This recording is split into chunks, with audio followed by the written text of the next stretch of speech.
Alright guys, we are back. The Brandon and Miyoshi Show is here again.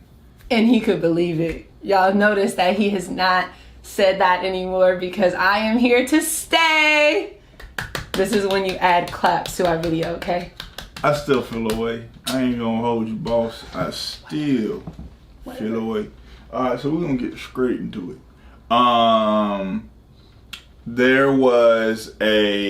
There's a situation, right? We have a superstar by the name of Serena Williams. Superstar. We have a rising star by the name of Naomi Osaka. Drinking sake in a Suzuki in Osaka. That ain't for everybody. But you know if you know. Alright, so there have been they had a while back, they had a match, right? Mm-hmm. And Serena loses to Naomi. Mm-hmm. And Serena looked so sad. Mm-hmm. And I think it's just like one of those things of I don't even know what to call it, like mortality. You know what I mean? Where you just kind of like, yo, I can't be at the top forever. So, and as I look, right, I'm like, okay, Naomi's super young, fresh on the scene, serving it up. You know, she's been doing it for a couple years now. Literally serving. And you see what I did. You see the bars. You see the bars geeked up. And then they're like, yeah, Serena Williams at 39. And I'm sitting here looking they love to say her age. I had no idea Serena was 39. Yeah. She whooping ass at 39. Still the GOAT. But she was so disappointed in herself, and I was just like, dang. And me as a spectator, I'm like, dog, you're 39, like it's chill, right? Mm-hmm. But I'm thinking to myself, like, dog, your whole identity, potentially, I can't speak for her, but our idea of your whole identity is wrapped in tennis. Absolutely. So to see that you can't quite win like you used to, or to see like this girl is going to be in the way, mm-hmm. for as long as you were in the way. Absolutely. For everybody else, mm-hmm. I can only imagine like you kind of seeing the end and it being closer than it's ever been. And it's like, mm-hmm. why do you think it is so hard for people to change, like humans to change? Take that one. I feel like you have a perspective on that. Because you've taught you. I feel like you've shared. I don't know why. You know, I think that we are creatures of habit, mm-hmm. and I think when you get into a habit, it's just hard to like surrender to the unknown. Mm-hmm. You know what I mean? And I think sometimes it's when you get into a habit that you enjoy or that has given you some type of success or some type of admiration. It's like you ain't sure if you're gonna get that same love that you've grown so accustomed to, mm-hmm. in a new space. Mm. You're not comfortable in the space. You know what I mean? You don't know how deep the water is or how shallow the water is, and what you have to do to navigate it. Absolutely. And I, on that note, I love Snoop Dogg. Mm. Right? He is the master of recreation, reinvention of self. Even listen, he ain't making new music like he used to or anything, but he is everywhere. You know what I'm saying? He's like, okay, I did that rap, this, went into gospel, changed my name to Snoop Lion. Yeah. And they didn't work. Wasn't nobody calling him Snoop Lion. But he did it. And then went back to Snoop Dogg. Now he has shows. Martha Stewart. He's doing reality.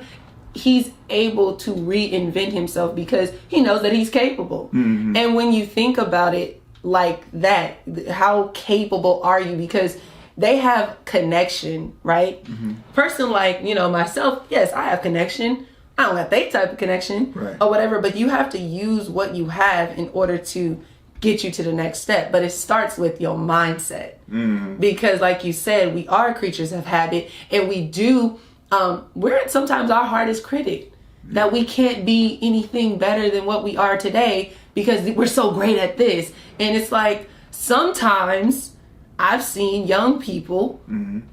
stay in a position too long that they're not even good at.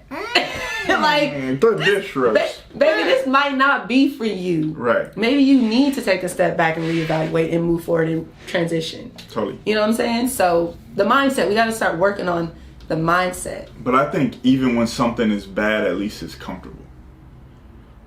You know what I mean? That it's like, even for the people that you feel like may not be the greatest at stuff, like, at least I know what it's going to be.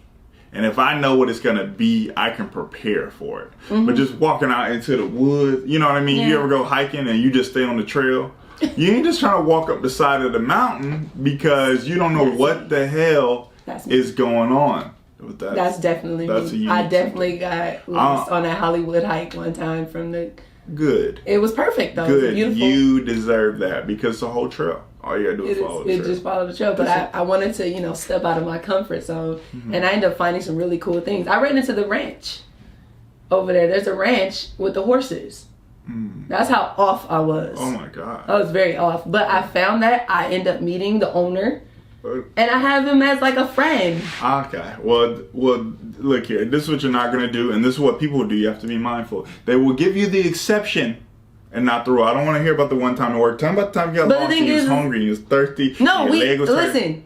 And then I went with my homegirls. Okay. You see? And we were lost. We got rained on. We couldn't find our way back for hours. Preach. But guess what? Oh. We had the best conversations that whole time. I mean, phone died. We couldn't. We thought we was never gonna see the mainland. We were like, we're never gonna see the mainland. I love it. It was horrible, but it also was one of the best experiences. And when I take people on the hike now, like I know how to navigate through the spaces. So it's like going through it. Get some bruises and bumps along the way. Some head slaps. Probably I did get a rash from something I probably touched. It was like very scary. Good for you. But at the end of the day, hey, it's my life. I'm gonna live it.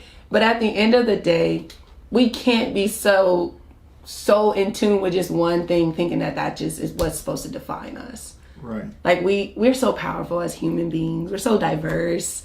There's so much out there. And I'm speaking to the average person, not like these superstars, because again, they have an element of connection and platform that can help them get to the next level. I'm speaking to that person that it may feel comfortable in this space because they understand it, but it's like, are you really reaching your full potential? You know what I'm saying? Like, are you really giving yourself the best life possible? Staying in that lane? Like, try it out. But that's hard. It is. I'm not saying it's easy. That's hard. Life is not easy. To get to your full potential, y'all, I'm going to keep it a buck. To get to your full potential is going to kick your ass.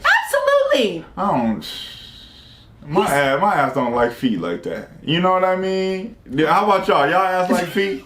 Cause she talking about it like, just get out there. No, I'm not. You get bopped in the head a couple of times. There will be, but the thing is, it's like you have to be optimistic about it. Oh yeah. The thing is, it's like I say you're gonna get bopped. Oh. But the way I say it is like, but understand that you're gonna come out on the other side. Bopped. You know what I'm saying? Yeah. But I think I'm like that with my church upbringing. Like there is always light at the end of the tunnel, but understand that you will be in the dark for a while sometimes. In the dark.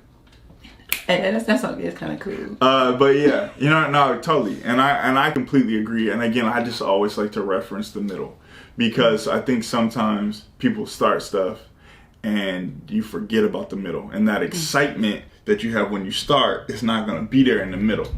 So it's like if you prepare, you bring a little lunch. So when you get in the middle, you get to snack on your lunch, you sit down, you regroup, whoop, change the game. Keep on going. So, and remember that excitement when you first started. Make note. Find new things to be excited about. Absolutely. Find new things. Exactly. So transitioning. Yes. Say you're an actor. Yes. And all that. Do you feel like that has a time limit on you, or like because I've seen you transition into a lot of different things, but still in this space of media and entertainment, I think you're pretty dynamic. Yeah, see, it's tough, man. It's tough because there isn't, but there is. Because it's based on each person. Mm-hmm. Like, what do you define success as? Mm-hmm. And what did you set out to do? And it's like, sure, you might not. All right, so you thought that the camera dying was going to stop us? No. All right, so I was saying... I think it depends on how how you determine success. And I also think it depends on what you plan to do with your life, and like how what you decided fits into that. And although there may not be like a specific time limit on acting, there may be a time that I limit myself to act to get to this place or to get to that place. And if it doesn't work in that thing, then you got to transition to something else, potentially, depending on, you know, and that varies from person to person. So for me, it's tricky, you know, and it's a hard conversation that you have to have with yourself, because by this point I was pretty sure I was going to be Will Smith Jr. and I'm not quite. I'm like, I got maybe like the W and the I, but it's like some letters. There's still some letters, like they're like missing a little bit. But you know, that could change in a day, that could change in a year. So it's just interesting as to like being optimistic, being honest, working really hard, and exploring what else you do. Or what you know what I mean, what other things define you, you know, how do you, you know, what other gifts you have. And I think for me, I've been blessed in a sense to be able to explore a bunch of stuff. And like I was on a talk show, like some pop TV show, like in 2014 that I really enjoyed, and I was like, like, this is fun. You know what I mean? Which is why I've been able to just kind of pop up and do these things. And I started a podcast like 2 years ago, and like that was really fun. And, you know, doing the long text, I'm like, these things are like enjoyable. So it's like, they may not bring me the same joy as acting does, but maybe they can hold me over. Or maybe they lead me to the actual thing. So it's interesting. It's not easy. It's not. And like one of my cousins, she's known for saying like, my plan B is to make my plan A work, right? And then my great aunt adds to that, like my plan B is to make my plan A work, but my plan C is lit too. You know what I'm saying? So it's all about preparing for different stages of life. And I like that you talked about success. You can define it. When I speak to young girls, because I have a nonprofit that I sit on the board, it's called Legacy Ladies, and our academy is From the Schoolhouse to the White House Leadership Academy and Young Minds Matter Leadership Academy. So it's for high school and middle school girls in South Central. But when I speak to them, I always say, what does success mean to you, right? And then they start to draft out what that looks like, and then they present it to everyone. You know, sometimes that's hard to talk, but you present it to everyone, and you see the diversity in their ask or their request or what they think success means. And so once you have your idea of what that is, then you can go out and start to plan according to that. And you might see that it grows into something even greater, or you might have to be honest with yourself and realistic to be like, that's not really in my cards based on my skill set, you know, stuff like that. So I'm a big advocate about writing things out, planning things. Everything is not going to go according to your plan. I don't care how well you plan. Something is it's not gonna turn out just like you wrote it. Never do. It just never happens. Never do. But if you at least start that way, it'll give you direction and understand that, again, my plan B is to make my plan A work, but my plan C is lit too. Got it. And I really like that. So here's my question. What do you feel about plan Bs? Plan Bs? I'm cool with that. Again, if you notice during the do you feel like you can truly get to a plan A with a plan B? But that's what I just said. I said my plan B is to make my plan A work. So I'm gonna work my booty off in order to get to that plan A, because ultimately this is what I either think my purpose is, where my skill sets lie, what makes me kind of me, like what made me special. Got it. But if I have to transition, it's gonna be hard. It's gonna be the hardest conversation that I have to say with myself. It's gonna be the hardest prayer that I'm gonna have to make. Like, it's gonna get on my nerves. And because, again, the comfort level. But I started off in tech. I knew that I wanted to be, you know, in the creative space, but I started off in an uncomfortable space so that when I get to where I really want to be, that it'll make sense. Because it was an easy way. My brain, so okay. I dang near think like an engineer, like qualitative, analytical, things like that. That's the way I think. I'm very literal in a sense with things when it comes to numbers and facts and da-da-da. So I got into the entertainment industry through the background. So through tech, servers, control rooms, things like that. Yeah. Ultimately, I did want to be in front of the camera. I wanted to do some on-camera hosting and all those things. But there were certain elements that were holding me back that I knew that it was not going to happen in that time, right? So that technically, I used my plan B, which was tech, to make my plan A work. Now I got all the connection that I want, right, to get to where I want to go. And it's strategic. Yeah, and you gotta be strategic. Right, but I think that is good strategy, but I don't think that's what you wanted to do. No, and I think, you know, and I think sometimes people get into other stuff because they be scared that they plan A might not work. Fear is in everything that you do. And that's why I like Will Smith, like you said, which I'm supposed to be jumping out of a plane soon, which I'm still... Dan did that. See, you know what I'm saying? So, like, if you can put your... Is it crazy? It is. Like, okay, it's way manageable. When you first jump out the plane, like, you know, you've been on Goliath. Yeah. You know, yeah. That's, to me, almost the scariest part, right? It ain't no and then, the plane, it just goes up, right? Okay. That's the scariest part for me. Okay. But the feeling at the tip, like, as soon as you go down, right? That... like the thing in your stomach that goes from your stomach to your throat, right, all at one time. Do you feel that? Like, what is that when you jump out? Like, it's all happening so fast. Here's I'm gonna just give it up, y'all. Here's the things that they don't tell you about skydiving. When you jump out the plane, right? There ain't no going back. Yeah, that's a fact. Clearly but there's you don't have any more control, right? And that's just is what's happening to you. And by the time you figure out, by the time your body adjusts to you moving that fast, it's pretty much over, right? Then you pull the parachute. For me, the scariest part of skydiving is being up that high and floating down. Because you're done with the adrenaline part. You're done with the free fall. Oh my God! Now you still got 45 seconds till you get to the floor.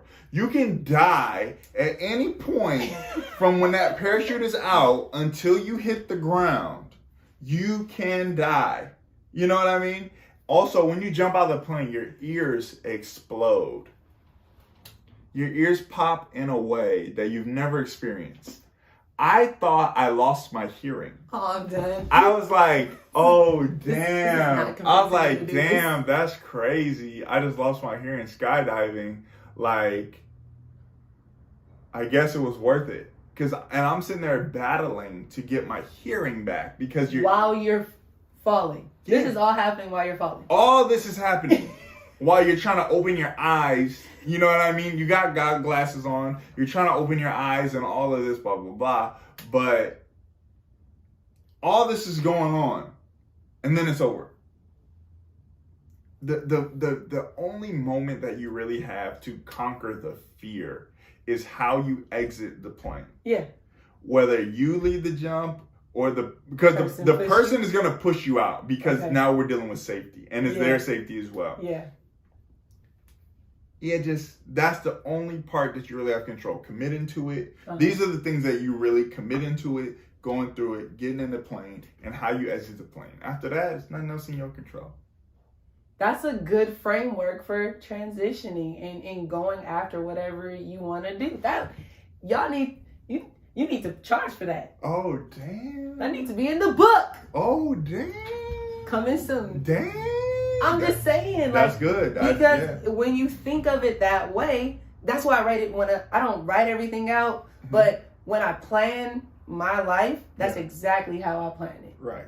And if you go in things blind and you got fear, like you literally have no idea, right? Blah, and there's fear, you're not doing it. No. And when you do it, you're going to fail and fail and fail and be discouraged and more discouraged and depressed. And then you're going to be like old and felt like you didn't accomplish anything. Right. And I think the time lost in the wilderness until you get to the level that you should have started with the plan is the important part. Because you'll eventually figure it out. If you stay in anything long enough, you figure it out. Yeah. But it's like if you start with the plan, then boom. You know what I mean? Then you're making your way. And understand that, again, it's not perfect. Your plan is not perfect. Right. And reaching perfection is freaking impossible. Let it go. Let that idea freaking go. But be able to operate in fear. Fear is nothing but false evidence appearing real. And what you have in you, and I'm going to continue to say this, and I know you probably hear it throughout this series, you're equipped in order to create the success that you desire. And if you see it, you can be it. And if you don't, you be the first. Woo. Be the first on today. Yes. Boom. We're going to end it right there. That's a sermon. I'm done. Close your Bibles, y'all, as we call for the benediction. Close your Bibles. Is there one? Not the benediction. Is there one? Is there one? You will not walk alone. Is there one? That ain't for everybody. But if it's for you, it's for you. All right, guys. Thank you for stopping by again, and we'll talk to you soon. Let us know your ideas about change.